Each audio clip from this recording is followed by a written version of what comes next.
Rey Mysterio, who has been rumored for a WWE return ever since his cameo in this year's Royal Rumble match, where he got that huge reaction. He looked like he had just physically turned back the hands of time. He has officially signed a 2-year deal with WWE per PW Insider. The deal has a clause where at the 18-month mark, if he wants to, he can give notice and he can get out of the deal early. I would like to see him go to SmackDown. SmackDown, that was his home for so many years. And I just look at that roster and I like a lot of those matchups more than I do him going to Raw. I don't know. There's just something. Well, we can get into all the reasons that Raw is the way it is, but I don't know. Raw just doesn't feel like the right place for him. And, he goes to SmackDown. He could work with guys like AJ Styles, Andrade Cien Almas, Daniel Bryan, Shinsuke Nakamura. There's cruiserweights. We're talking about main roster talent here, but there's cruiserweights on that 205 Live show that I would love to see mix it up with Rey Mysterio. I mean, think about it. Who better for them to work with? Not that they have to. I'm just talking in terms of these matches, right? Kind of past versus present. Who better for them to work with than the greatest cruiserweight of all time? But only if they allowed some of those guys to make appearances again on main roster shows. I don't think Rey Mysterio, I'm sure for all the money they're probably signing him for, you don't want to relegate him just to being on 205 Live. And I'm skeptical about how much that would even help the show in terms of bringing in new viewers. I'm not even sure it would be worth it to stick him on there.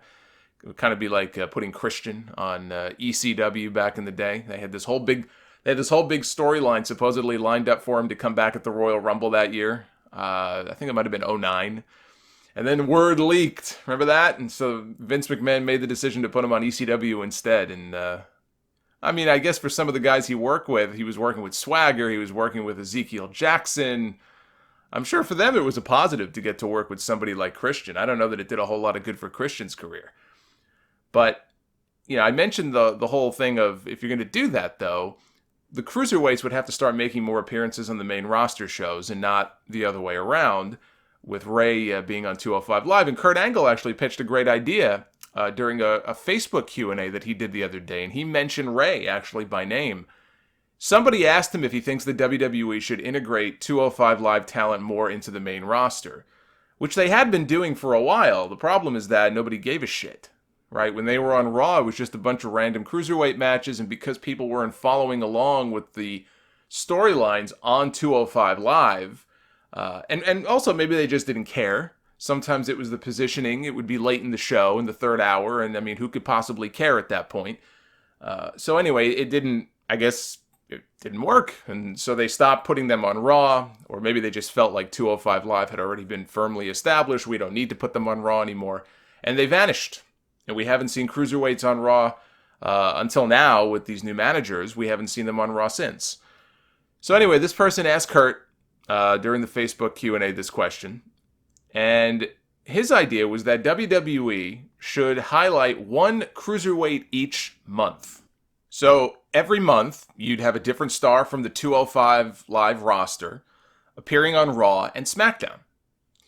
And his idea is, you see which one the fans really get behind, and then you push them. Now, right there, his idea is already a fail, because his idea is predicated on the whole notion that WWE is going to actually gauge the crowd reaction and listen to the fans, and let the fans guide their decision-making, and they've already made it very clear recently that just isn't what they do. Not anymore. But anyway, the idea would be that you would gauge the crowd reaction, see who the fans get behind, and then push them. And then Kurt said, then voila, you have the next Rey Mysterio. I wouldn't go that far.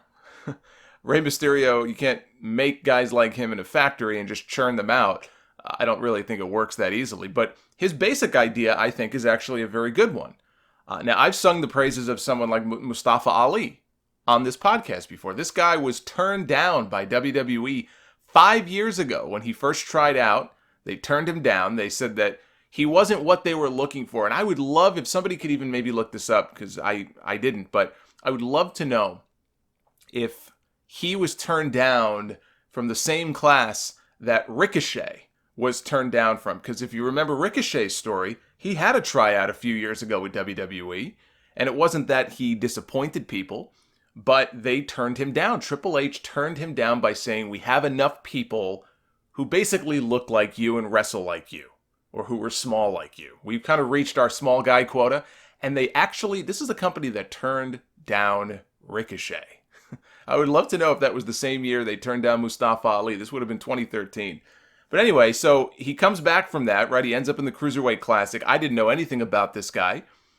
And I started watching his matches and he won me over. There's an example of something. Now, imagine a guy like Mustafa Ali on the main roster working his Caucasian doppelganger, Seth Rollins, or working a program with Shinsuke Nakamura for the United States Championship. Or maybe not even a program, but just one match for the United States Championship.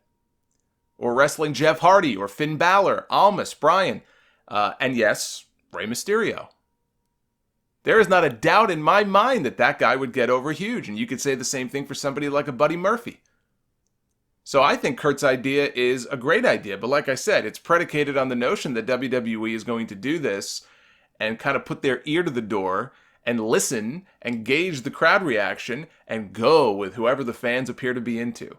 And color me skeptical that they would actually do that.